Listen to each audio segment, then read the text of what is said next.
नमस्कार दोस्तों, आज का हमारा टॉपिक है फायर। आज हमारे चारों तरफ, जैसे हम जानते हैं कि ऐसे एनवायरनमेंट में रह रहे हैं जहाँ पर फायर का खतरा हमेशा बना रहता है, जिससे ह्यूमन जान और माल का नुकसान भी होता है। फायर दो तरीके की होती है, एक इंटेंशनल फायर, एक अनइंटेंशनल फायर। इंटेंशनल फायर वो फायर होती है जिसको हम अपने कार्य के लिए यूज करते हैं, जैसा रसोई घर में, गाड़ियों में स्पार्किंग के लिए, फाइनेंस के अंदर, जहाँ पर लैब्स के अंदर। अनइंटेंशनल फायर जो हमारा मेन कंसर्न है आज, वो फायर होती है जो हमारी बिना मर्जी के प्रक्रिया शुरू हो जाती है। उसके कई कारण हो सकते हैं उसके पीछे होने के। प्रॉपर अवेयरनेस ना होना, चलता काम होना, अच्छे टूल्स यूज ना करना, शॉर्ट सर्किट्स होना, नेग्लिजेंसी, कैजुअल एटीट्यूड, ये सारी चीज़ें मिलकर एक बड़ी दुर्घटना को अंजाम देती हैं। उसके लिए इन सभी को बड़ी दुर्घटनाएं ना हों, उसके लिए हमें जानना ज़रूरी होगा कि फायर क्या होती है, उससे हमें कैसे लड़ना होता है, किस तरीके से हम उसको बुझाना होता है, ताकि हम जिस सोसाइटी में, जिस बिल्डिंग में, हॉस्पिटल्स में, लैब्स में, कॉलेज में, किसी भी व्यवस्था में रह रहे हैं, हम उसको फायर प्रूफ बना सकें, जिससे आदमियों की लाइफ को बचा सकें और होने वाले खतरे को भी और नुकसान को हम बचा सकें। आंकड़े बताते हैं 35 से 40 रोज भारत के अंदर मौतें होती हैं आग की वजह से। Fire and fire fighting training, fire first aid and fire fighting training, हमें ये देखना है कि फायर फर्स्ट एड क्या है, उसको हम फायर फाइट कैसे करना है। पहले फायर की प्रक्रिया क्या है, फायर ट्रायंगल क्या है, उसकी क्लासिफिकेशंस क्या है, उसको बुझाने का प्रिंसिपल क्या है, क्या क्या एपरेटस और इक्विपमेंट्स हम उस बुझाने के लिए यूज करते हैं, और हमारा मेन इम्पोर्टेंट क्या है, हमारा रोल क्या है उस सिनेरियो में, सीन ऑफ फायर पर एज ए फर्स्ट एड और फायर फाइटर हमें क्या करना है, हमारी क्या रेस्पॉन्सिबिलिटीज है। Introduction of fire. Fire is a chemical reactions. Fire एक केमिकल रिएक्शन है किसकी, फ्यूल की। जब बड़े हाइड्रोकार्बन छोटे पार्टिकल्स में डिवाइड होते थे, बहुत सारी एनर्जी प्रोड्यूस होती है, लेकिन उस रासायनिक प्रक्रिया होने के लिए उसको सर्टेन हीट, कुछ उसको हीट चाहिए और ऑक्सीजन चाहिए। तो फ्यूल, हीट और ऑक्सीजन मिलकर एक फायर को प्रोड्यूस करते हैं। और फायर जब प्रक्रिया शुरू होती है तो उससे हीट निकलती है, जिसे बोलते हैं थर्मल एनर्जी, और लाइट निकलती है जिससे जो फोटोन के रूप में हमें दिखाई देती है।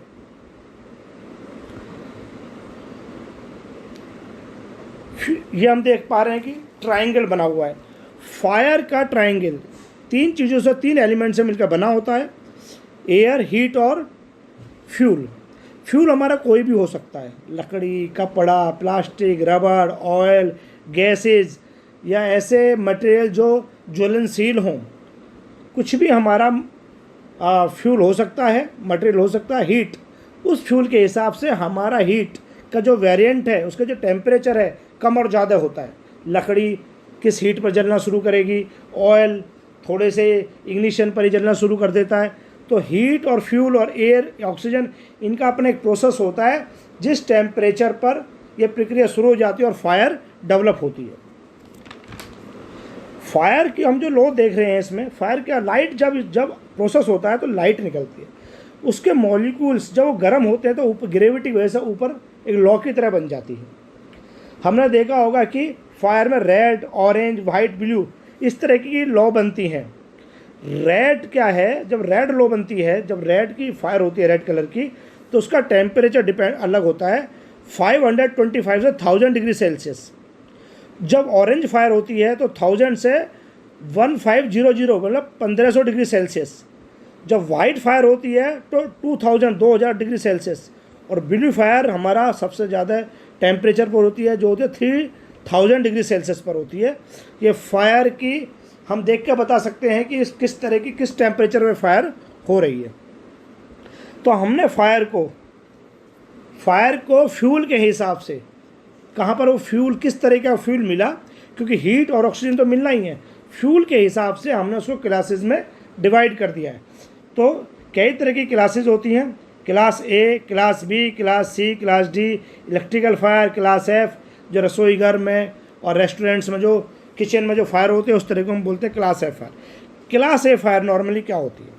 क्लास ए फायर को हम जनरल फायर भी बोलते हैं, खोल देते हैं।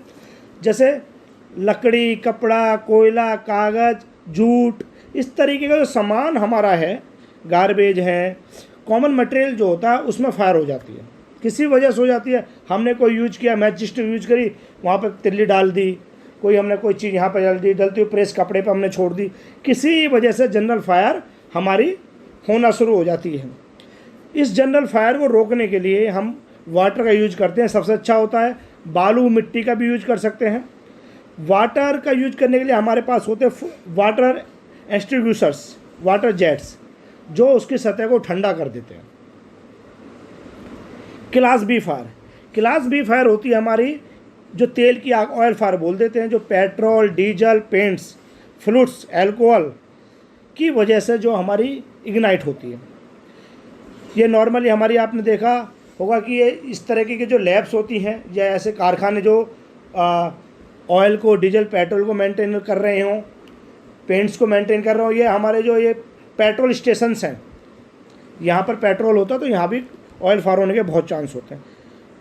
तो इसको बुझाने के लिए हम ड्राई पाउडर का यूज करते हैं और फोम एक्सटिंग्विशर्स का। फोम उस ऑयल के ऊपर एक लेयर बना देती है जिससे वो ऑक्सीजन काट देती है और क्लास बी फायर को हम कंट्रोल कर पाते हैं। वाटर का यूज हम ज़्यादा इस पर इसलिए नहीं करते, वाटर इसको और स्प्रेड कर देता है और जिससे ऑयल जब ज़्यादा स्प्रेड हो जाता है तो उसको कंट्रोल करना और भी मुश्किल हो जाता है।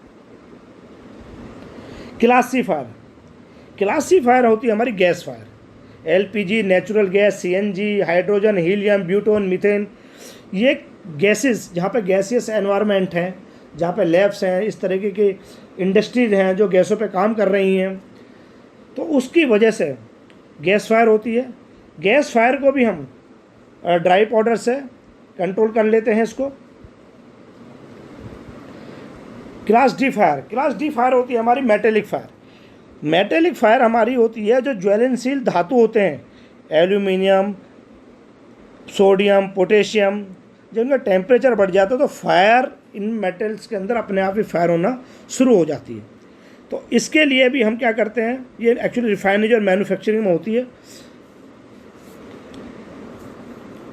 Class A B C D में हम तीनों के अंदर भी ऑयल फायर को छोड़कर हम वाटर का यूज भी कर सकते हैं और जो पाउडर है हमारा वो मल्टीपर्पज़ है। ए बी सी डी चारों फायरों में उसको हम यूज कर सकते हैं। Electrical fire, electrical fire according to present day ideas हम देखते हैं कि इलेक्ट्रिकल फायर्स हमारी क्लास में, हमारे घर में, हमारी सोसाइटी में, हॉस्पिटल्स में, कारखानों में, जंग, कहीं पर भी ये फायर हो सकती है शॉर्ट सर्किट की वजह से, ओवरलोडिंग की वजह से, या हम इस तरह का मटेरियल यूज़ करते हैं, टेप यूज़ करते हैं, या हमें कोई ज़्यादा जानकारी नहीं होती है, तो उसकी वजह से हमारी इलेक्ट्रिकल फायर जनरेट हो जाती है। इलेक्ट्रिकल फायर क्या होता है, ये जनरेट तो शॉर्ट सर्किट की वजह से होती है, वायर जन हो जाता है, कोई आइटम जल जाता है इलेक्ट्रिकल का, लेकिन बाद में ये जनरल फायर में कन्वर्ट हो जाती है उस एरिया में कौन सा पदार्थ की मौजूदगी ज़्यादा होती है। सपोज वहाँ कपड़ा ज़्यादा है या ऑयल ज़्यादा है तो क्लास ए, क्लास बी या क्लास सी या क्लास डी में वो कन्वर्ट हो जाती है। तो हम सबसे पहले क्या करते हैं, इलेक्ट्रिकल फायर के लिए या किसी कोई जनरल फायर भी, अगर जो सपोज करो आपके क्लासरूम में एक जनरल फायर हो जाती है या ऐसी लैब में जनरल फायर हो जाती है, हो सकता है कि बाद में शॉर्ट सर्किट पैदा करके वो इलेक्ट्रिकल फायर भी हो जाए, और जब दो तरह की फायर हो जाती हैं तो उनको कंट्रोल करना मुश्किल हो जाता है। तो इलेक्ट्रिकल फायर जब होती है तो हम क्या करते हैं, पावर सप्लाई को कट कर देते हैं और वो सिर्फ जनरल फायर रह जाती है। जनरल फायर को हम वाटर से, ड्राई पाउडर से, बालू से, मिट्टी से, कंट्रोल ब्लैंकेट से, इनको कंट्रोल करने की हम कोशिश कर सकते हैं। इलेक्ट्रिकल फायर को वाटर से कंट्रोल इसलिए नहीं करते क्योंकि जो वाटर है इलेक्ट्रिसिटी का बहुत अच्छा कंडक्टर होता है, चालक होता है। जैसे हम उस पर वाटर मारेंगे इलेक्ट्रिसिटी पर, वो करंट पानी के द्वारा जैसे जहाँ से हम फेंक रहे हैं करंट हमारे पास ही आ जाएगी और हम उसके विक्टिम, हम उसमें ट्रैप हो जाएंगे। तो हमें ये भी ध्यान रखना है कि इलेक्ट्रिकल फायर हो गई है और हमने सप्लाई ऑफ नहीं की है, तो ऐसे पॉइंट पर जहाँ पे स्पार्किंग हो रही है, जहाँ पे जल रहा है, वाटर का बिल्कुल यूज ना करें। हम मिट्टी डाल सकते हैं वहाँ पर, और उसका अचानक जब फायर होती है इलेक्ट्रिक फायर, तो उसका जो टेम्परेचर होता है स्पार्किंग का बहुत ज़्यादा होता है। तो हम वहाँ पर CO2 का यूज करते हैं, कार्बन डाइऑक्साइड जो हमारा एक्सटिंग्विशर्स होता है ब्लैक कलर का, तो हम उसका यूज करते हैं। वो उससे उसको पूरे को ऑक्सीजन को कट कर देती है और हमारी फायर वहाँ पर कंट्रोल हो जाती है। मेथड ऑफ एक्सटिंग्विशर्स, हमने देखा कि फायर जो हमारी होती है वो 3 एलिमेंट से मिलकर बनी होती है, फ्यूल, हीट और ऑक्सीजन। ये 3 ही कारण हैं, इनसे फायर हमारी पैदा होती है। अगर जो हम किसी भी एलिमेंट को इसमें से कट कर दें, हटा दें, रिमूव कर दें, तो क्या होगा कि हम फायर को बुझा पाएंगे। तो इस प्रिंसिपल को हम देखते हैं क्या होता है, स्टारवेशन, कूलिंग और ब्लैंकेटिंग या स्मूथनिंग।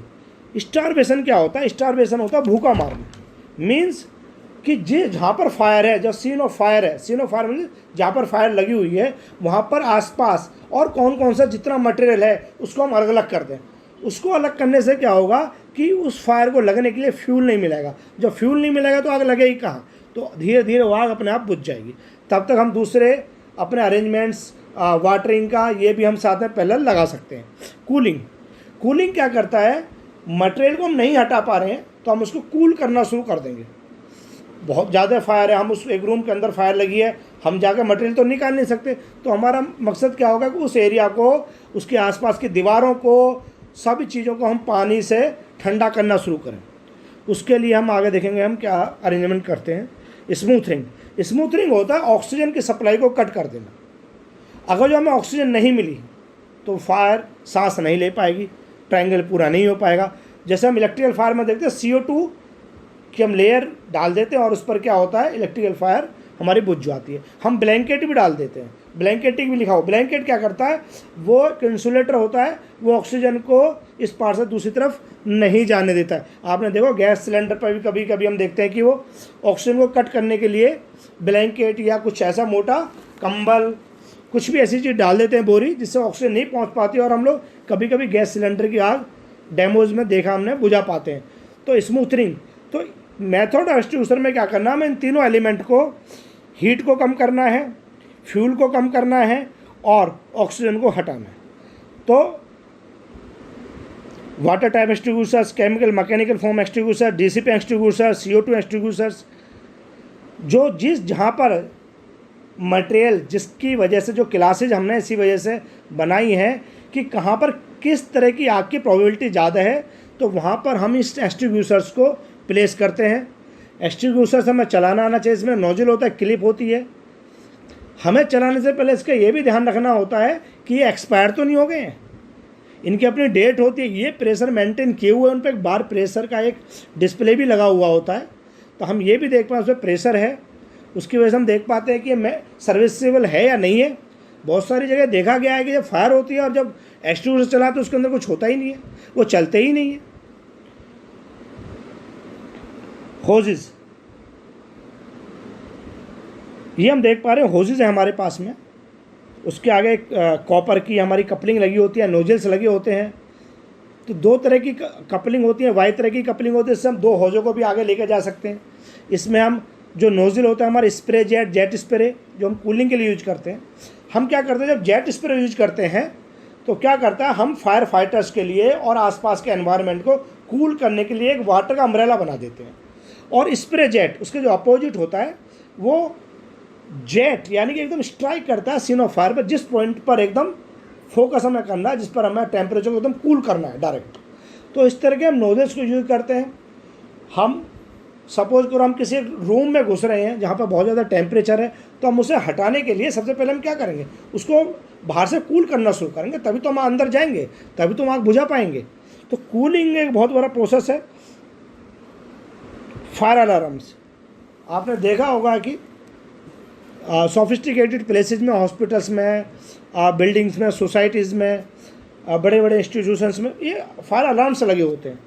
जहाँ पे बहुत सारी पब्लिक गैदरिंग्स, मॉल्स वगैरह में भी अगर जो भीड़ है वहाँ पर जब फायर अलार्म बजता है तो वहाँ पर एक फायर से निकलने के अलग से डोर होते हैं। हम लिफ्ट का यूज नहीं करते हैं जब फायर का हमें मालूम होता है।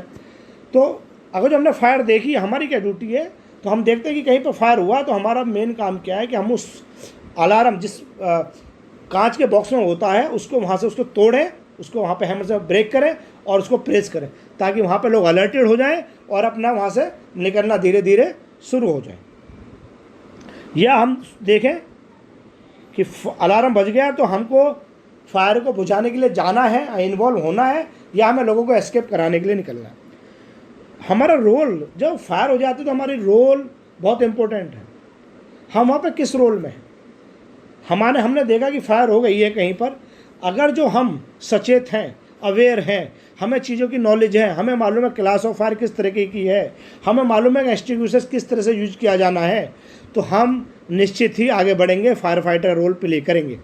हम वहाँ पर सबसे पहले चिल्लाएंगे फायर फायर फायर, ताकि क्या होगा कि दूसरे लोग जो हमारे आसपास हैं वो जाने कि फायर की आवाज़ कहाँ से आ रही है, वो अपना एक्शन लें, वो तैयार हों, वो और एक्सटिंग्विशर्स या व्यवस्था लेकर वहाँ पहुँचें।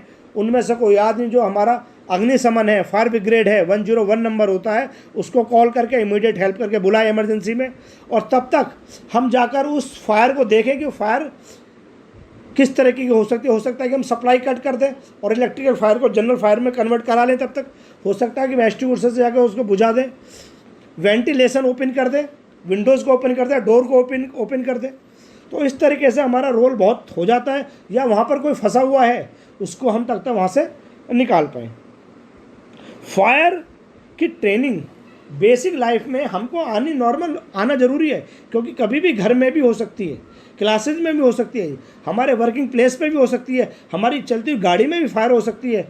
अगर जो हम उसके लिए पहले से मेंटली प्रिपेयर हैं, प्रॉपर ट्रेंड हैं, हमें चीज़ों के बारे में अवेयर हैं, हमें मालूम है फायर कभी भी हो सकती है, तो हम उसका सामना कर सकते हैं, नहीं तो हम नहीं कर सकते हैं।